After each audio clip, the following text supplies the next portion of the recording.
The first thing Nora Lynn noticed when she opened her eyes on the trail was the smell of pine resin and cold river water. Not the antiseptic sting of a hospital corridor, not the flat chemical smell of her sister's baby formula, which had lived in her sinuses for what felt like 3 consecutive seasons of her life. Not the recycled office air of Chen and Hartwell Associates, where she had spent 11 years turning other people's mistakes into billable hours. Pine resin, cold river water, and somewhere beneath both of those, the faintly mineral smell of granite after a night of rain. She stood on the eastern ridge trailhead of the Cascades and did not move for a full 30 seconds. The weight of the pack on her shoulders, 42 liters, properly fitted, hip belt cinched exactly the way she had practiced in her apartment hallway 2 weeks ago, was real. The blister forming on her left heel, exactly where she'd told herself to use moleskin and then forgotten, was real. The pale blue quality of the early morning light filtering through the Douglas firs above her was real. She pressed one hand flat against the wooden trailhead sign, felt the grain of it, the slight give of weathered wood under her palm. Real. She had been dead. She was certain of this the same way she was certain of the weight on her shoulders, not because she could prove it with evidence, but because the body simply knows what it has been through. There is a texture to having been nothing, a residue of it that doesn't wash off cleanly. She carried it now the way you carry the memory of a bad dream 2 hours into a morning that is otherwise going well. She turned and looked back down the gravel access road toward the parking lot. Her car, the sensible gray sedan she had bought at 31 when she stopped pretending she would eventually buy something fun, sat alone in the lot. She had driven up at 4:30 in the morning. She had not told anyone where she was going. This, the two, was intentional. She turned back to the trail and began to walk. 7 years earlier, which was also, depending on how you accounted for time in a situation like this, approximately 3 weeks from now, calendar-wise, in the life she was currently living, Nora had stood in her kitchen at 6 in the morning making coffee when her phone rang. It was Vivian. This was not unusual.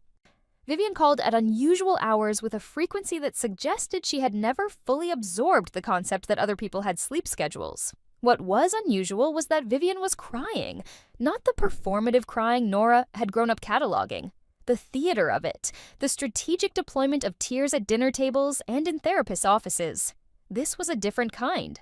Thinner, higher pitched. "The night nurse canceled," Vivian said. She just texted, "The baby's been up since 2, and Marcus is useless, and I haven't slept, and I don't know what to do." Nora looked at her coffee, which was not yet finished brewing. She looked at the wall calendar where her trip was marked in green marker, a color she had chosen specifically because green meant go, green meant forward. Green meant yes to this thing she had planned for 8 months and saved for and quietly needed in a way she had not told anyone about, because needing things in her family had always been a liability. "When's your trip?" Vivian asked. She knew when the trip was. She had been told when the trip was. She was asking in the way that people ask questions they know the answers to, which is not really asking at all. "Thursday," Nora said. "Thursday?" A pause. Oh, a sound like Vivian was repositioning the baby. "Nora, I'm telling you right now that I'm struggling. I'm telling you. You know how hard it is for me to say that."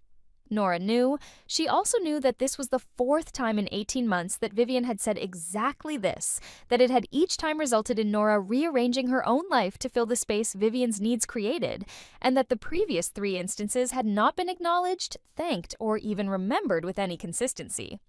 She also knew that her mother would call within the hour, that her mother would say something like, "She's your sister and it's a newborn, and the trip will still be there." And that implicit in all of it was the unspoken family mathematics she had grown up with, where Vivian's needs were weighted and Nora's were theoretical. The coffee finished brewing. "I'll come Thursday morning," she said. "Give her a bath, let you sleep a few hours." "Could you maybe come Wednesday night? Just to help with the overnight feed?" The trip permit was non-refundable. She had known this when she bought it. She had made the decision with her eyes open, which is to say she had never quite believed, at the moment of purchase, that she would actually allow herself to go. She came Wednesday night. She did not go on Thursday. She did not reschedule. This was the lie she told herself at the time, that she would reschedule, that the mountains were not going anywhere, that she was 31 years old and had decades of trail ahead of her. The mountains were not going anywhere. That part was true. The decades, it turned out, were not the reliable currency she had assumed them to be. She had died in a car accident on a Tuesday afternoon in November, in the 38th year of her life. It was not dramatic. It was the kind of accident that happens at an intersection where someone runs a light they had watched turn yellow from 40 feet away and made the calculation that they could make it. The calculation was wrong. Nora's sedan, the sensible gray one, was T-boned on the driver's side at 35 miles per hour. She remembered the sound, not the impact itself, but the strange high frequency of crumpling metal, which she had not expected to sound almost musical. And then nothing. For what felt like no time at all, and then the smell of pine resin and cold river water. She had not wasted any time on disbelief. Disbelief is a luxury for people who have the option of not believing. She had opened her eyes in her own apartment, in her own bed at age 31, 3 days before her backpacking permit expired, and she had lain completely still for exactly 11 minutes looking at the ceiling, running through everything she knew. Then she had gotten up, made coffee, and Anne started writing a list. The trail climbed steeply for the first 2 miles. This was the section most people described as the deterrent, the part that separated the people who thought they wanted to do this from the people who actually did. She moved through it steadily, not fast, setting a pace she could maintain for 6 hours without burning out. The technique was familiar, even though the body carrying it was 7 years younger than the one she'd last used. The muscles remembered differently at 31. There was a buoyancy to it she hadn't expected to feel again. Around the 3rd mile, where the trail leveled out briefly before the next climb, and a stand of old-growth cedar gave the path a cathedral quality, light falling in columns through the canopy, the ground below soft with decades of needle fall, she heard someone behind her. Not fast, not aggressive, just the steady rhythm of someone who was also doing this correctly. She didn't look back. She didn't need to. She had 7 years of knowing who it was. She let him gain on her slowly, which he would do anyway because he was taller and his natural stride was longer, and he did not know yet that the woman ahead of him with the gray pack and the slightly imperfect posture was anyone other than a stranger on a trail. She heard him slow as he drew parallel with her. "Your left shoulder is compensating," he said. Not an intrusion, so more like someone noting a tool is being used wrong. "Your pack fits right, but you're carrying something tense up there." She looked at him. He was exactly as she remembered. Not handsome in the catalog way. Something more specific than that. The kind of face that got better the more you looked at it, that revealed itself incrementally. Callum Reed, 34.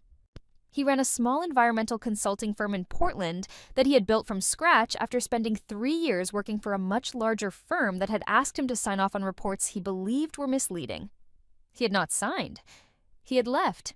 He had been correct about the reports, which a state audit had confirmed 2 years later. She knew this because in her previous life, after the accident, she had, for reasons she couldn't entirely rationalize, looked up the man she had met briefly at a work conference 8 years prior who had said something quietly devastating about the difference between being technically accurate and being honest. She had never been able to find exactly why that had stayed with her. She had found his name in an old email chain. She had looked him up mostly to confirm he was real. He had gotten married. To someone else. Happily by all appearances. She had felt something reading that, which she had classified as irrelevant and filed accordingly. "Old habit," she said now, on the trail. Left hand carrying. "You're a lawyer." Was that a guess? You carry a bag on your left shoulder to keep your right hand free? And the way you just looked at me was about 70% assessment, 30% response. He wasn't smiling, but there was something around his eyes that wasn't neutral. Callum Reed. Nora Lynn. They walked in silence for a while, which was a specific kind of silence. Not uncomfortable, not empty. The kind that has weight to it. The trail required attention. There was a reason to look at the ground, and the silence could live inside that reason without becoming awkward. "How many days?" he asked. 7. "Solo?" "Yes." He considered this. "I'm doing 6. The North Ridge Loop." "That's the better route? It's longer?" "Yes." Another silence.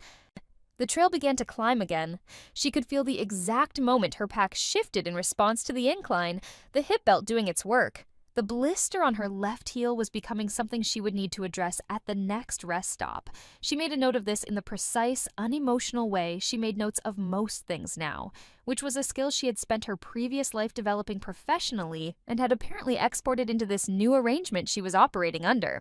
"Oh, you've done this trail?" he asked. "No," she said, which was true. She had studied it for 8 months before the permit, then put the maps away when she'd canceled, then taken them out again 18 months before her accident, when she'd registered for a different, easier version of the same trip that she'd also ultimately not taken. She knew the trail the way she knew a lot of things. In theory, in careful preparation, without the actual experience. "It's worth it," Callum said. "Oh, even the rough part on day 4. The false summit? The second false summit. The first one everyone expects. The second one is where people decide things." She looked at him. He was looking at the trail ahead, navigating a route that crossed the path at a complicated angle. He stepped over it without breaking rhythm. "Decide things," she repeated. "Whether they're the kind of person who continues or the kind who turns around. It's not about fitness at that point. It's about what you think you owe yourself." She had not expected that. Or rather, she had known something like it was coming because she had 7 years of hindsight on this man and on her own feelings about him. But she had not expected it to land this cleanly at the 3rd mile. She looked back at the trail.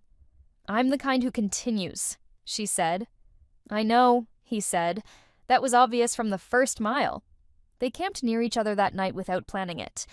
Which is to say they arrived at the same clearing around the same time and acknowledged this with a brief nod and set up their respective tents without discussion. He had a small stove and made pour-over coffee, which she could smell from 15 feet away. She had instant coffee in a foil packet, which had been a deliberate choice in her original packing. Not because she preferred it, but because she'd been the kind of person who packed the practical thing even when the good thing was available. She was trying to stop being that person. It was harder than she'd expected. "You're welcome to real coffee," he said without looking up from what he was doing. She walked over and sat on a log across from his camp stove. "Thank you," she said. "You don't say that easily." "No." He poured water from a titanium pot into the filter. The coffee smell intensified. Above them, the sky had gone from blue to the particular shade of dark, blue-gray that happens in mountains about 20 minutes before stars appear, that transitional quality of light that makes everything look slightly more real than usual. "What kind of law?" he asked. "Corporate, mergers, acquisitions, some estate work." "Do you like it?" The question surprised her, not because it was unusual, but because of the directness of it. No preamble, no softening. He asked it the way you'd ask someone if they'd like sugar in their coffee. A simple information-gathering question. "I'm good at it," she said. "That's not what I asked." She accepted the cup he handed her, wrapped both hands around it. The ceramic was warm against her palms, and the coffee was darker and richer than anything she had brewed for herself in years, which was a small detail but felt in this moment like something larger. "I like the strategy of it," she said. "Finding the thing that's technically true that changes everything. The small clause in a document that nobody read carefully enough." She paused. "I don't like what it's for most of the time. Who it protects." He nodded. Not a performative nod. A nod that meant he had received the information and placed it accurately. "Environmental consulting," she said. "Yes. Do you like it?" "When the client is actually trying to do the right thing." He poured his own coffee. "Oh, which is less often than you'd hope." "And when they're not?" "Then I write a report that tells them exactly what they're doing and exactly what it will cost. And usually they find someone else." "Do you mind?" "Every time," he said. "And then I remember that the report exists, and that records exist, and that there are regulators whose job it is to eventually find records." He looked up at her. "So no, not really." She thought about this, about records, and the ways that information survives the people who create it, and about how that was exactly the mechanism she was planning to use against 2 specific people in her life whose behavior had been, for the 7 years she had been able to observe it at close range, carefully constructed to leave no records at all. She thought about Vivian's husband, Marcus Chen, no relation, who managed the family's real estate holdings, which had belonged to their mother, and which their mother had transferred into a family trust 8 years ago, with the help of an estate attorney named Howard Parrish, who was not the most scrupulous practitioner in the state. She thought about what she knew about that trust, and about Howard Parrish, and about the specific way the transfer had been structured so that Vivian, as the trustee's chosen manager, they had what amounted to operational control of assets that were supposed to be distributed equally between both sisters. She had found this out in her previous life at 36, when her mother had died suddenly from a stroke, and Nora had requested a copy of the estate documents, and had read them, and had understood, with the specific, cold, delayed understanding that corporate lawyers develop over years of practice, exactly what had been done. By then, it was complicated. By then, there were tax filings and transactions, and 5 years of decisions layered over each other in ways that took Nora 8 months to fully document. By then, Marcus had already sold 2 of the 4 properties. By then, Vivian had looked at Nora across a kitchen table and said with genuine seeming confusion that she didn't understand what Nora was upset about, that Mom had always said the properties should go to whoever managed them, that Nora hadn't been around much anyway. In her previous life, Nora had spent those 8 months building a case and then not filed it, because filing it meant going to war with the only family she had, and because she had not yet fully understood what that family had been for the entire duration of her life, which was a convenience, a tool, a resource to be drawn on. She understood it now. She sipped the coffee. "These are good," she said, meaning the beans. "Where do you get them?" "There's a roaster in Northeast Portland." "Though a small place. Woman who sources directly from farms she's visited." He named the street. "You're in Portland?" "Seattle, but I can order online." "I'll send you the website," he said, and then seemed to remember they had exchanged no contact information. A brief, almost imperceptible recalibration. "If that, yes," she said. "I'd like that." She had 6 days on the trail, and she spent them doing 2 things, walking and planning. The walking was for reasons that were harder to articulate. Something about the specific mechanics of placing one foot in front of the other on uneven ground, of making 10,000 small adjustments per hour that were below conscious processing, that freed the upper levels of the mind for the kind of thinking that didn't happen well in offices or apartments. She had always known this about herself, in a vague way. She was understanding it precisely now. The planning was for Vivian and Marcus, and for Howard Parrish, and for the financial architecture they had built together over the course of 9 years on the foundation of a family trust that had been improperly executed in ways that were, as it happened, quite specific and quite documentable. She was a corporate lawyer with 11 years of experience. She had spent 3 of those years doing estate litigation for a partner who specialized in trust disputes. She knew exactly what an improperly executed trust looked like from the outside, and she knew exactly how to get inside it. And she knew this was the part that had taken her 8 months in her previous life and would now take her approximately 4 weeks. Which specific provisions of the state's trust code had been violated in ways that created standing for a challenge. The trust had been established under RCW 1.98, the state's Trust and Estate Dispute Resolution Act. The Howard Parrish had structured it with Vivian as trustee and had included a provision granting the trustee unilateral authority to make distributions in the interest of trust purposes, which was a phrase so vague as to be meaningless, and which had never been properly challenged because Nora had not been watching carefully enough, and their mother had trusted Vivian in ways that had never been subjected to daylight. The problems were specific. First, the trust had been established without proper independent counsel for the grantor, their mother, which was a procedural requirement under Washington state law when the drafting attorney also had a pre-existing relationship with a beneficiary. Howard Parrish had represented Marcus Chen in a commercial real estate transaction 2 years prior. This had not been disclosed. Second, the power of attorney that had been executed simultaneously with the trust had been witnessed by Marcus Chen, and who was a beneficiary's spouse, which in Washington created a rebuttable presumption of undue influence. Third, the 2 property sales Marcus had executed, one in her previous life, both of which she now needed to prevent, had been at below-market values to LLCs that, when examined carefully, had beneficial ownership structures that traced back to a holding company with which Marcus had a consulting relationship. Self-dealing, not subtle self-dealing. The kind that is not subtle specifically because the people doing it have calculated that no one is going to look. She was going to look. On the 4th day, she reached the second false summit. Callum had been right about it. The first false summit was well marked on every trail guide and enthusiastically discussed in every online trip report she'd read. And so when you crested it and saw the actual peak still ahead, you had already prepared for that. You had built it into your expectations. It was disappointing in a manageable way. The second false summit was unmarked. It appeared after a section of trail that was genuinely punishing, steep, loose-rocked, requiring attention at every step. And when you emerged from that section onto what felt unmistakably like a peak, with the kind of view that justified peaks, with the light hitting correctly and the wind dying for a moment, you stopped. You breathed. You looked around, and then you looked ahead, and the mountain continued. Oh, she stood there for a long moment. The thing about the second false summit was not that it was harder than the first. It was that it found you at a different point. By the 4th day, the body has made its adjustments. The muscles have learned what is required. The blisters have either resolved or been taped into submission. You are, in a purely physical sense, more capable on day 4 than you were on day 1. But you are also carrying 4 days of accumulated effort. Oh, and you know exactly how many miles remain, and the calculation is honest in a way it wasn't at the beginning. She looked ahead. She continued. Callum found her at the summit on day 5.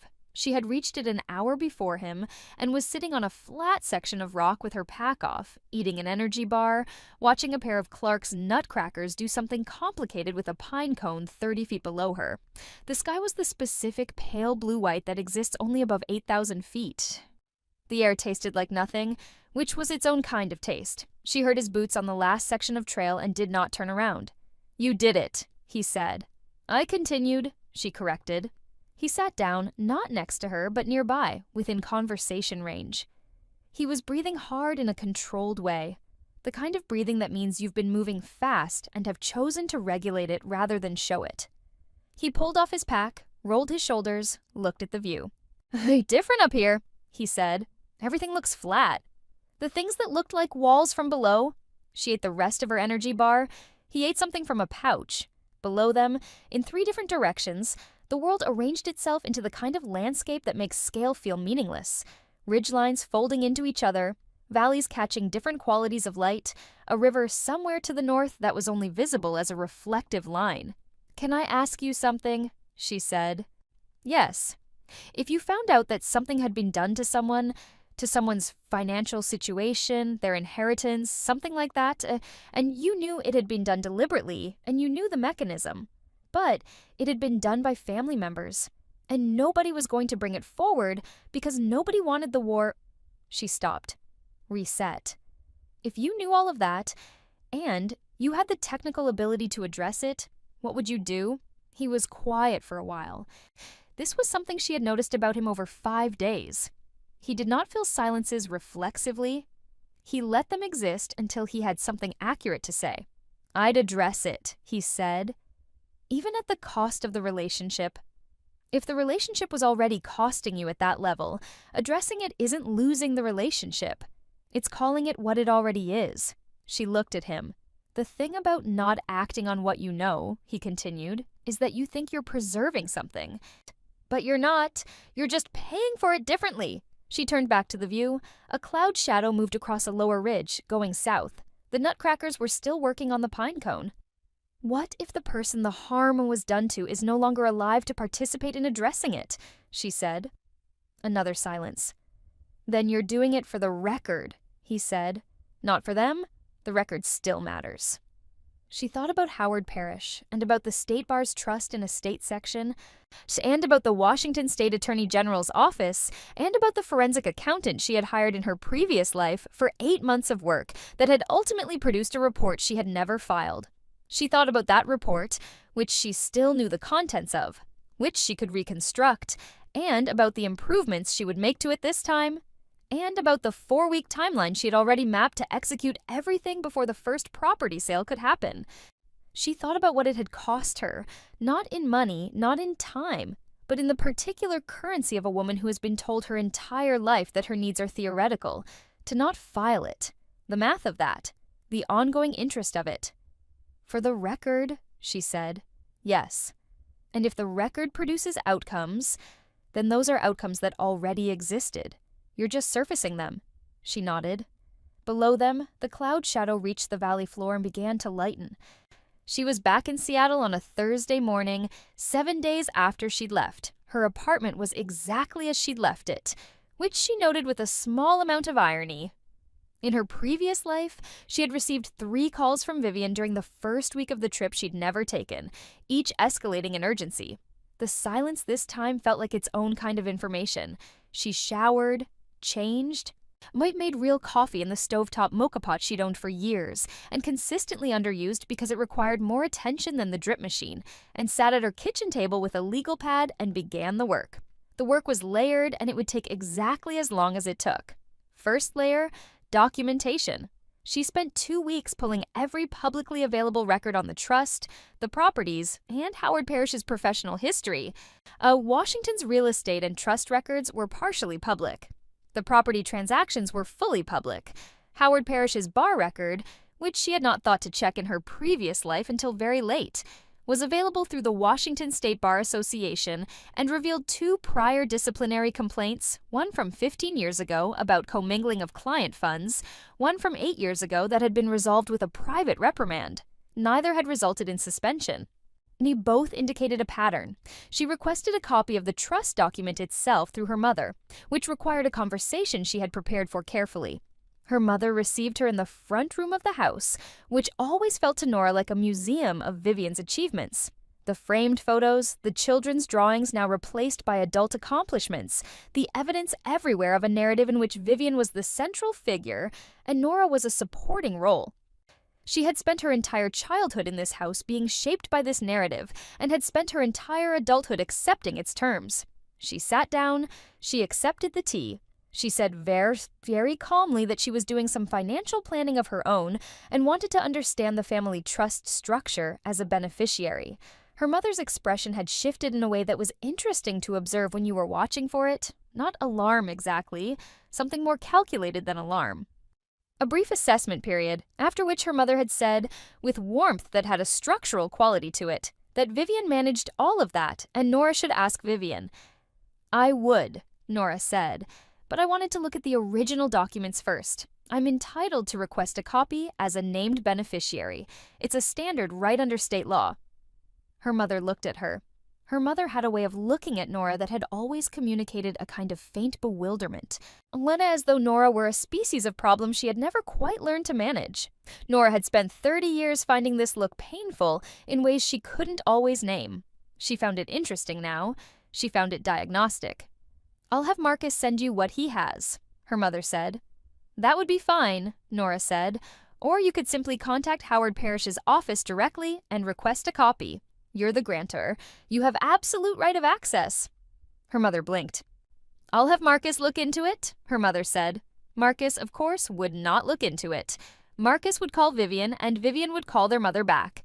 And within 24 hours, there would be a family communication, possibly directed at Nora, possibly conducted around her, about how Nora was being difficult, which was a word that had followed her through childhood like a weather pattern, deployed whenever she declined to arrange herself for other people's convenience. She expected all of this. She did not need the copy from Marcus. She had already retained a probate litigation attorney named Sandra Coe, who had 15 years of trust dispute experience, an excellent record with the Washington State Superior Court, and a reputation for a very specific kind of methodical aggression that Nora recognized as kindred to her own. She had retained Sandra on a Monday morning, laid out the full situation over 90 minutes with documentation she had already organized. Had watched Sandra read through it with increasing attention. This is not subtle, Sandra had said about the self-dealing. No, Nora agreed. The power of attorney issue is actually the cleanest entry point. The witness problem is textbook. Sandra had looked up. How long have you known about this? Long enough, Nora said. And the properties haven't been sold yet? No. Good. Because once they're transferred, we're fighting a different war. Sandra had set down the document. I want a forensic accountant on the trust's cash flow, and I want to depose Howard Parrish before he has any idea this is coming. The bar complaint goes simultaneously, Nora said. Yes, and we don't warn anyone first. Sandra had looked at her in the way that professionals sometimes look at each other when they recognize a shared understanding of how something must be handled. "Are you prepared for how your family will respond to this?" "Yes," Nora said, because she was. Because she had already done this in one version of her life, in the wrong way, too late, too softly, and she knew exactly what it felt like to be unprepared for that response. She had already paid that price. She was not paying it again. The forensic accountant was a woman named Elena Park, who worked out of a small office in Bellevue and had previously worked for the IRS for 12 years before going private. She had the specific quality of someone who has spent a decade being professionally unimpressed by human creative accounting, which is to say she was very difficult to surprise. Nora sat across from her and walked her through the trust structure, the property valuations, and the LLC ownership question, and watched Elena take notes with the efficiency of someone who had heard this story before. "The below-market sales are the most actionable," Elena said. "If the buying entities tie back to Marcus or anyone connected to him, that's textbook self-dealing and it triggers breach of fiduciary duty. We'll need to trace the LLC beneficial ownership, which is harder since 2018, but not impossible." "The formation documents were filed in Delaware," Nora said, "but the registered agent is a firm I've used professionally. I know how to read their organizational structure." Elena had looked at her over the top of her reading glasses. "Oh, you've done this kind of work before. Adjacent to it. The sales prices, where did you get the comparables?" "County assessor records. I pulled everything within a quarter mile. Same square footage range, same year sold. The gap is substantial on both properties." She slid the analysis across the table. "Property 1 sold at 22% below median. Property 2, which hasn't sold yet in the current timeline, was listed at a number that doesn't reflect the commercial development potential of the lot, which increased significantly when the zoning board approved the mixed-use reclassification last spring." Elena looked at the numbers. "Nobody told the trust about the rezoning," she said. It was not quite a question. "The rezoning was approved 6 weeks after Marcus listed the property at the pre-rezoning valuation," Nora said. "He filed the listing documents before the rezoning. He knew the decision was coming because he attended the zoning board meeting." Elena set down the papers. She leaned back in her chair. "He listed it cheap before the value went up, so he could buy it cheap. Through an LLC that has a consulting agreement with a holding company of which he is a 1/3 beneficial owner, yes. How did you find the consulting agreement?" "I looked for it," Nora said simply. Elena looked at her for a long moment with the expression of someone professionally calibrating how much they need to know. "I'll have a complete financial analysis in 3 weeks, she said. "I'll need it in 2, Nora said. "The property is still listed, and I have reason to believe the sale will close within 6 weeks if we don't move." Elena nodded once. 2 weeks? The bar complaint against Howard Parrish went to the Washington State Bar Association on a Wednesday. It was 19 pages, organized with the kind of clarity that comes from having spent 11 years reading and drafting documents that could not afford to be unclear. It documented the pre-existing relationship between Parrish and Marcus Chen, the failure to disclose, the grantor's lack of independent counsel, and the 2 prior disciplinary complaints with citations to the relevant bar rules. The bar's trust and estate section received it at 9:15 in the morning. At noon that same day, Sandra co-filed the petition to challenge the trust in King County Superior Court on grounds of undue influence and improper execution. Nora was in her office when this happened, not her law firm's office, but a private desk she rented in a co-working space downtown, for reasons of both practicality and containment. She did not want the matter touching her professional relationships at Chen and Hartwell until she had more distance from it. At noon, she received a text from Sandra saying simply, "Filed." She closed her eyes for 3 seconds, then opened them and went back to work. The response came from Vivian's end in under 48 hours. Her mother called first. This was expected. Her mother's voice had the quality of someone who had been given specific instructions about what to say and was executing them with the particular tonal care of a person who believes the person on the other end cannot detect that. "Nora," her mother said, "whatever is going on with this legal thing, whatever you've been told or think you know, your sister is devastated. You've done something that has deeply hurt this family." "The court documents are a matter of public record," Nora said. "I can send you the filing if you'd like to understand what the case is about." I don't need documents. I need to know why you're doing this. Because it's accurate, Nora said. And because I'm entitled to. A silence. Not the heavy, grieved silence her mother perhaps intended it to sound like. Nora had learned over a lifetime of conversations with her mother to separate the performed emotion from the information within it.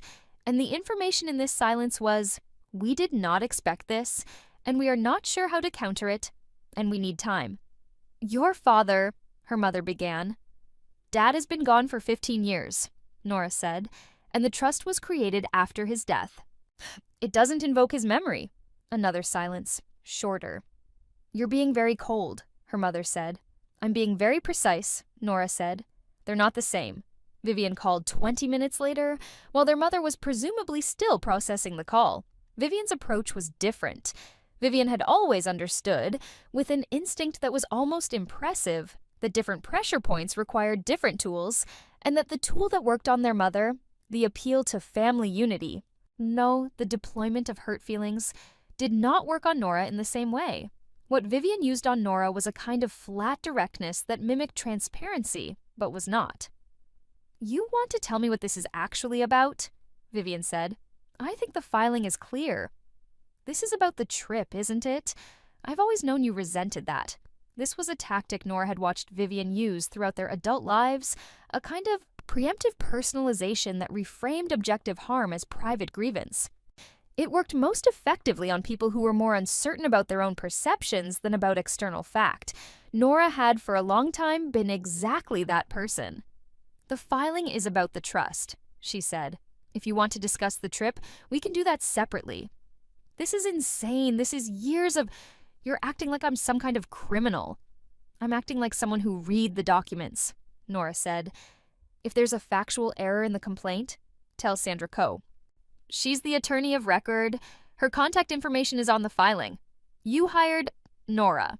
She's very good, Nora said. You should hire someone equally good. She ended the call. She put her phone face down on the desk. She sat still for a moment in the way she had been practicing.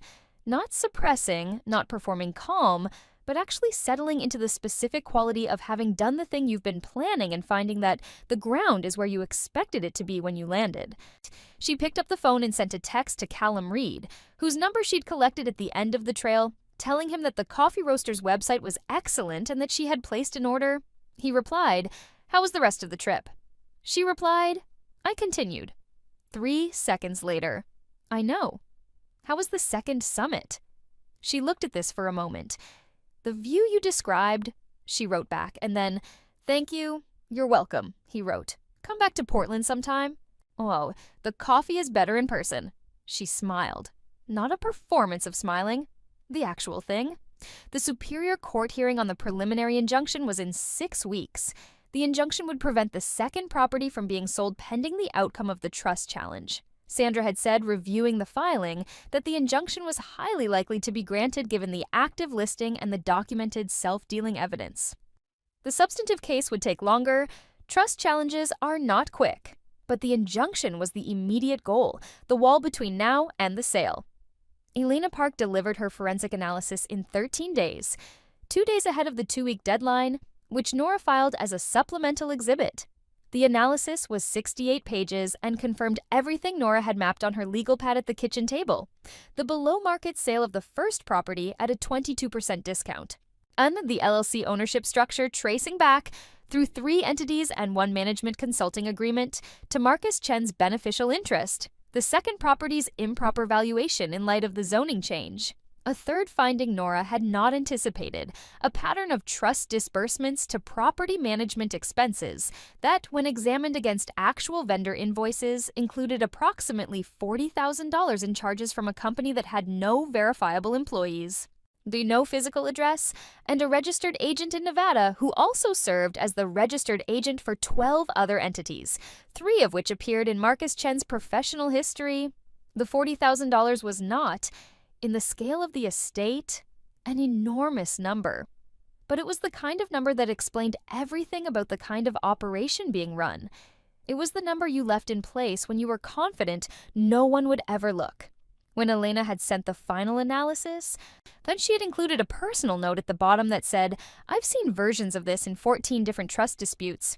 Usually by the time someone calls me, 2 or 3 properties are already gone." Good timing. Nora had read this 3 times. Good timing, she had thought. That was one way to put it. Marcus Chen retained a firm called Delancey and Morrison, which was large and competent and primarily used by people who needed the appearance of competence more than competence itself.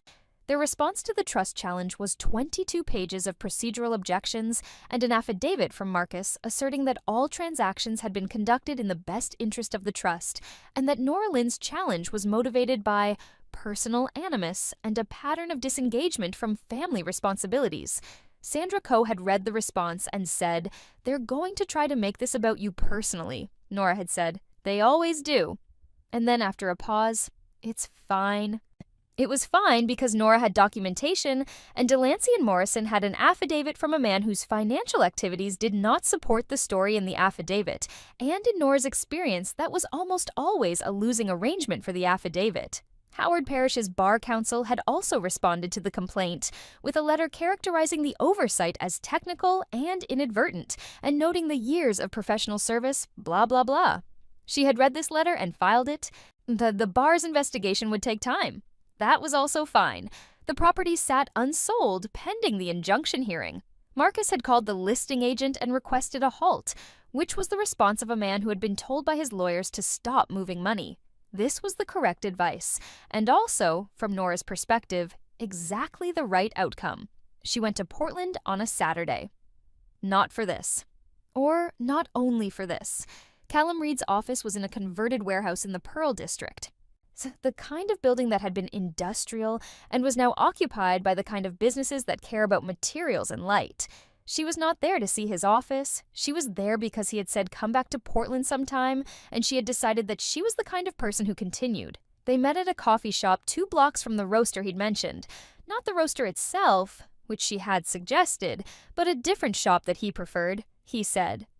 Because the owners played better music and the chairs were less self-conscious.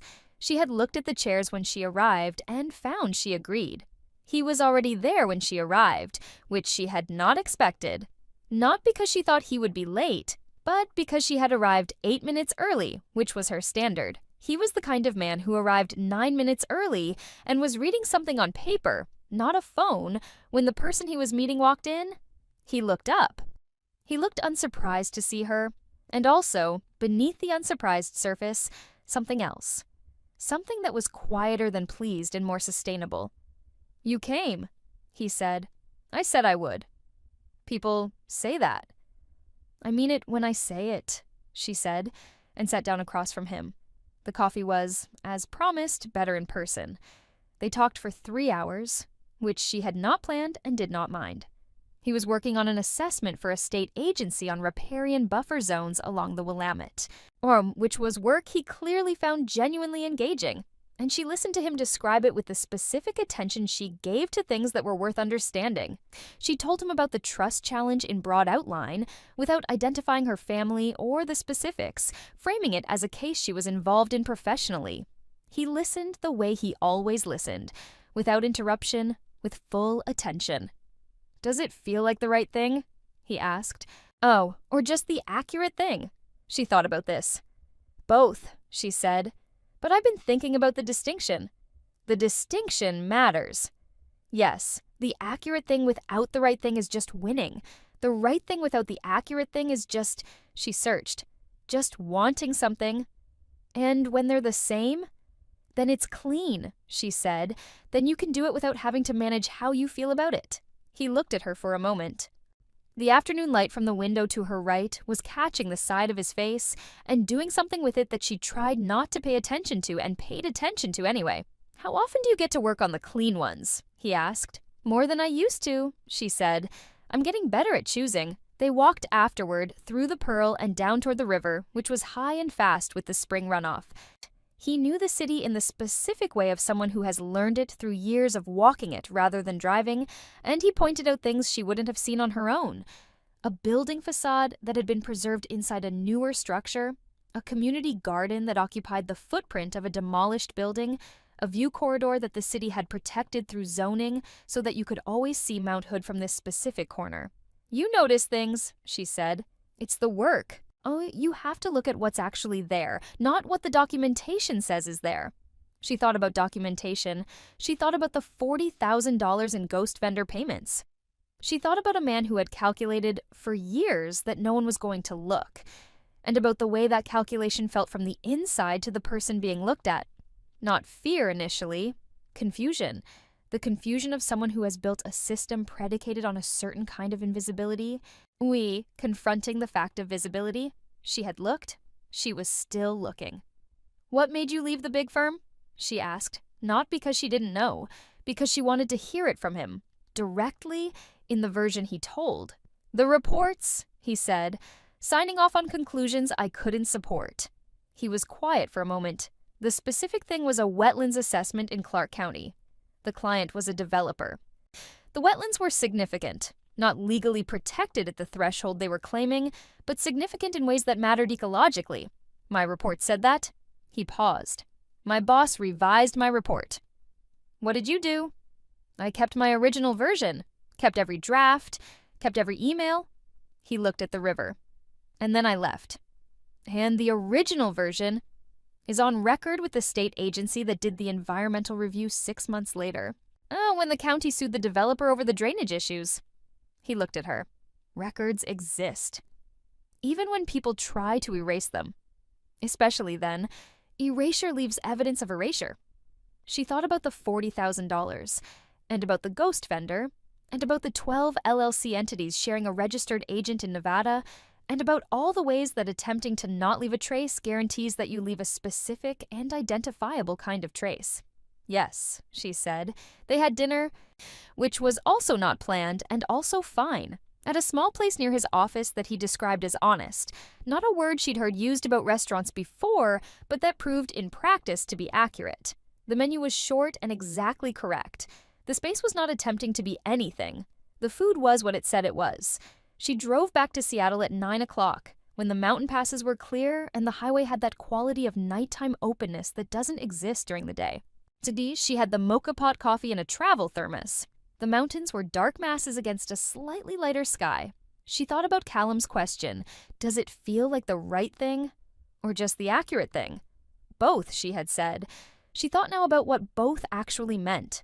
She thought about the original version of her life, the one in which she had canceled the trip and spent 7 years as a resource, as a support structure, was the person who did not need things or was careful not to demonstrate needing them. She thought about the night nurse who had canceled, and the 6 a.m. phone call, and the permit she had folded into a drawer. She thought about what it had cost her in the original version of events. The trip, obviously, but not only the trip. Something else, something harder to itemize.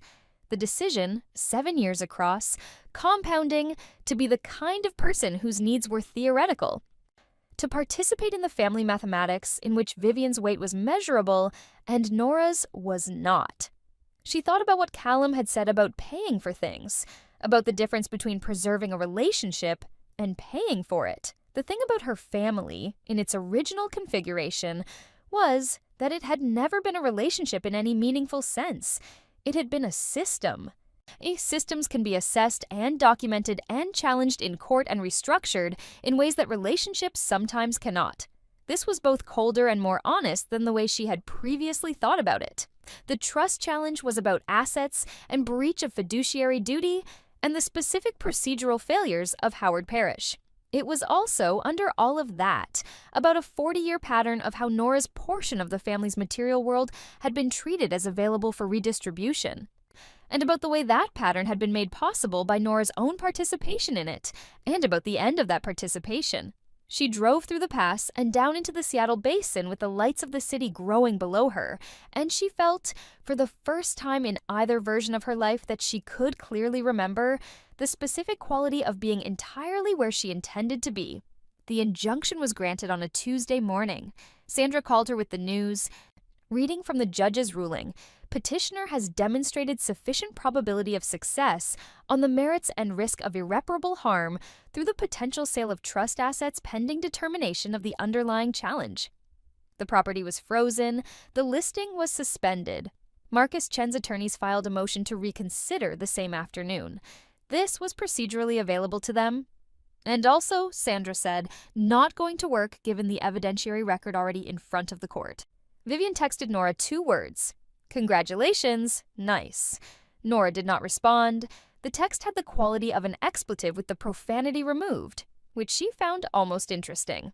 So Howard Parish's bar counsel sent a follow-up letter acknowledging potential procedural irregularities in the trust drafting and requesting an opportunity to meet with bar investigators to provide context. This was the language of a man whose attorney had read the 19-page complaint and had made an assessment about how it would be received. Her mother did not call for 11 days. When she did, her voice had a quality Nora had not heard before. Not the performed warmth or the strategic grief or the bewilderment. Something more stripped than any of those.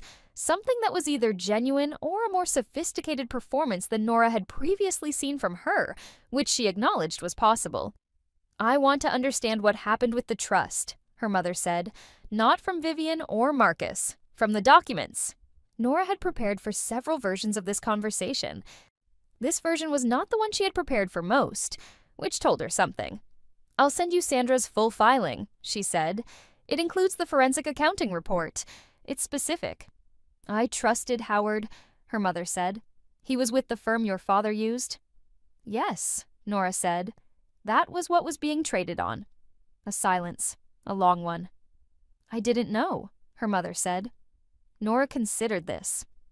She was a corporate lawyer with 11 years of experience, assessing what people knew and when they knew it. She was also the daughter of this woman, which was a different kind of assessment with less clean edges. I believe you didn't know about the vendor payments, she said. I'm less certain about the property sales. Another silence. Vivian told me Marcus found good buyers, her mother said. At the prices? We're below fair market value by documented margins, Nora said. The forensic report compares against sales within the same quarter. The gap is in the exhibit. Her mother did not respond immediately. What happens now? Her mother finally asked. The trust challenge proceeds. If the court finds breach of fiduciary duty, which I believe it will, the court can remove the trustee, require an accounting, and order disgorgement of any self-dealing proceeds. The bar investigation of Howard Parish continues separately. She paused. If Marcus cooperates with the accounting, it goes faster and costs less for everyone. And if he doesn't, then we take his deposition. A very long silence. You've changed, her mother said. I've stayed the same, Nora said. You've just seen a different part. The substantive trust case settled 11 months later.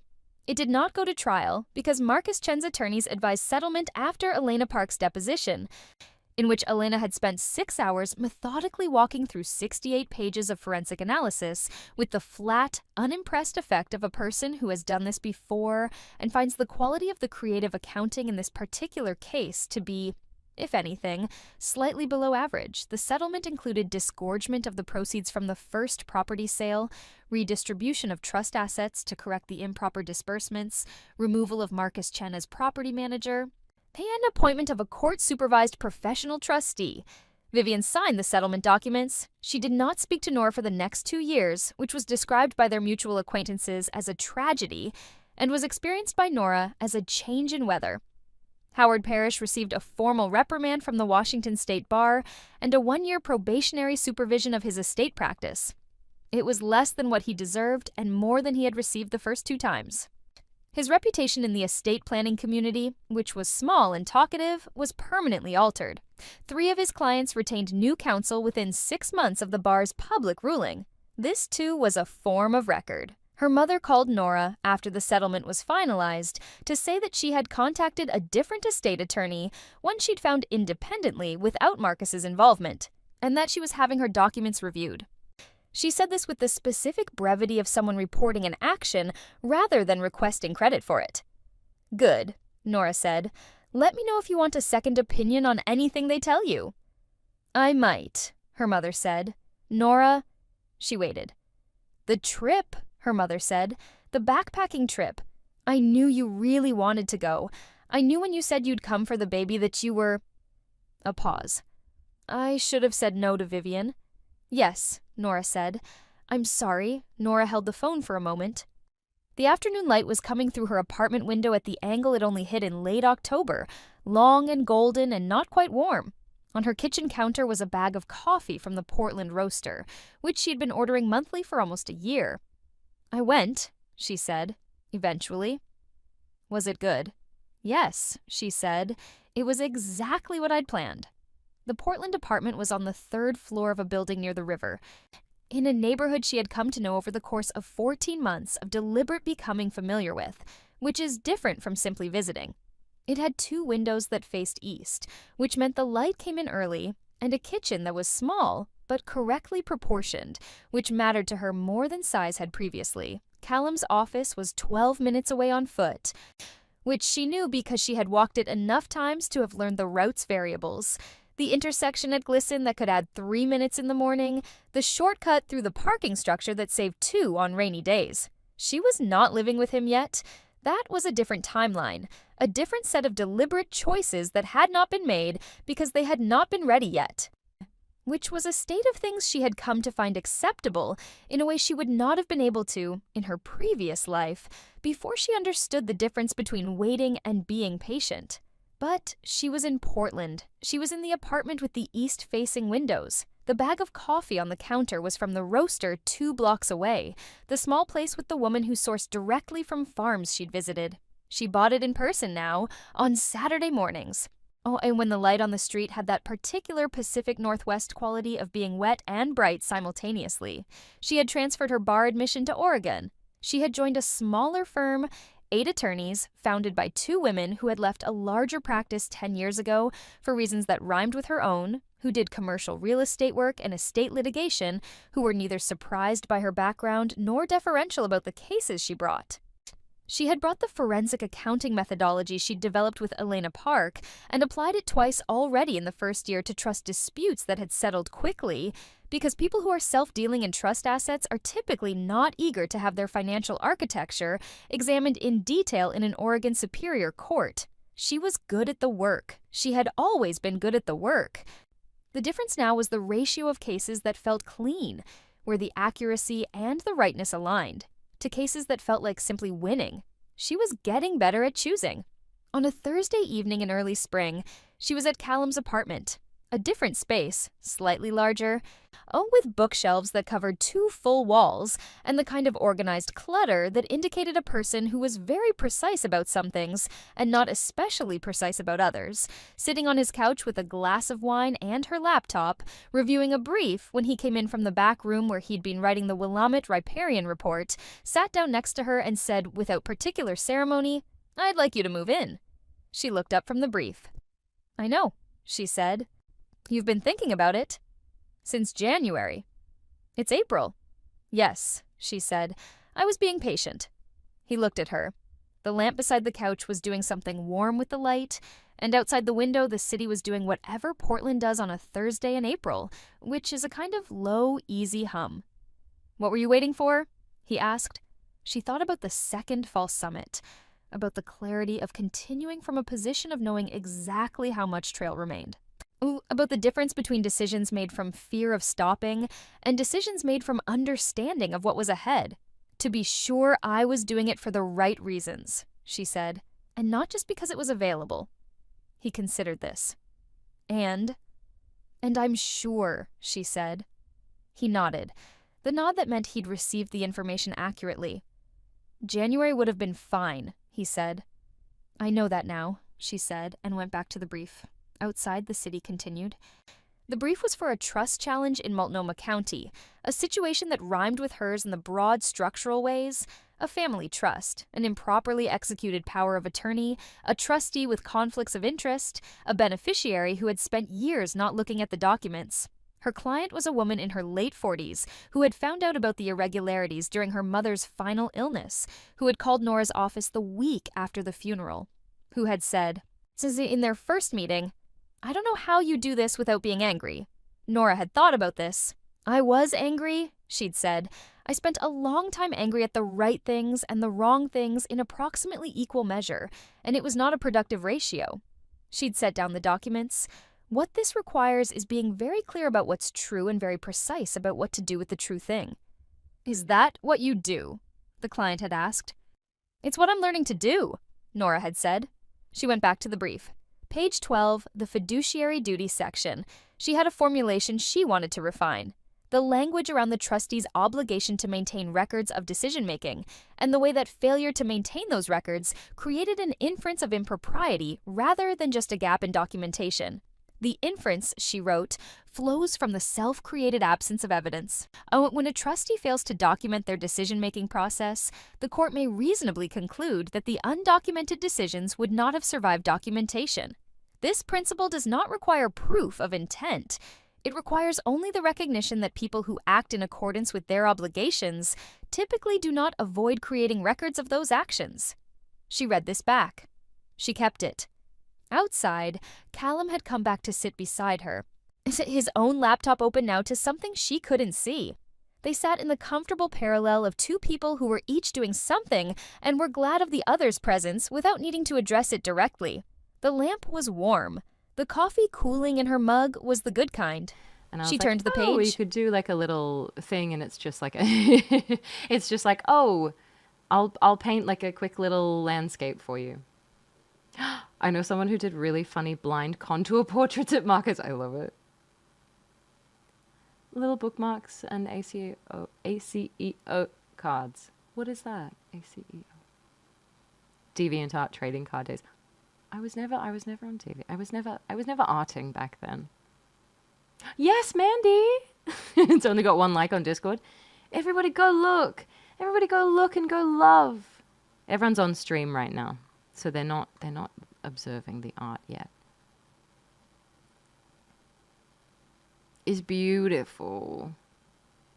It's on Discord. Yes, it's in Share Your Art from earlier, from 3:25 p.m. It's beautiful. Having girl dinner of champions. Steamed buns with cherry jam and strawberry milk. Matu? Crushing it? Let's go. I love that. What will my girl dinner be? There's an event tonight. The reading that I was telling you guys I did a couple weeks ago, the writer of that, who's the one who asked me to read their script at their industry group, it's their birthday, and I'm gonna go to that a little later. So much. I'm just being a big networker. Look at me go. But last night was a lot, and I'm kind of tired. Back in the day, early mid-2010s, DeviantArt was good, actually, and the place to be. It was so easy to hit someone up and ask for a trade. Oh, cute. I missed out on all of that. Sipping a Monster for breakfast? No! See, don't!